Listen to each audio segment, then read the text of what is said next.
Hi students, how are you all? Now yesterday's costing paper happened and it should have gone good for most of the students. Now I got some of the messages that almost everything including the MCQs also this time was there from our book only. Now the complete solution that I always do will be coming of course on the last day of your examination. So on 15th of September at 5 p.m. I will release the complete thing. Okay. But just before that, if somebody wishes to only see if their MCQs were correct or not. So I'm trying to be saying 15 answers of MCQ questions. Every question was there of 2 marks each. Okay. So question number 1 to 5 were of a case scenario and it was on cost sheet this time. So your 5 answers were for the question number 1, your answer was part C, 69,62,920. For the second part, you had to find out profit. Profit was 11,20,580. For the third one, you had to find out direct labor cost. That was 15,21,000.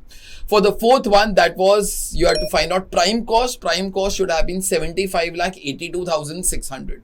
For the fifth part, that is your factory cost. Your answer should have been 79,55,120.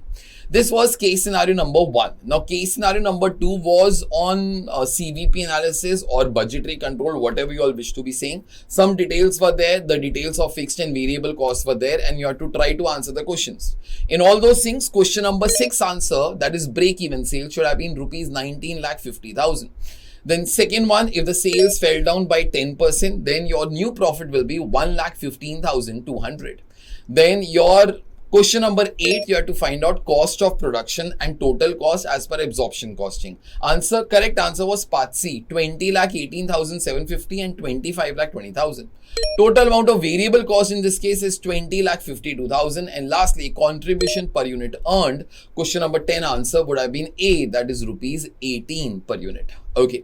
So these were your first 10 answers. From 11 to 15, these were standalone questions. Question number 11 was on process costing. Answer was B, that is 2,76,000. Question number 12 was on overheads.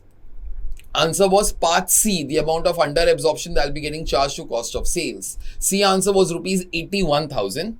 Then standard costing, one of the simplest questions ever asked. You had part D as a correct answer, where material price variance should have been 22,760 favorable and material mix variance would have been 26,930 adverse. Question number 14 was on joint products and byproducts. Your fixed cost will be apportioned in the ratio of contribution, that will be 3:2.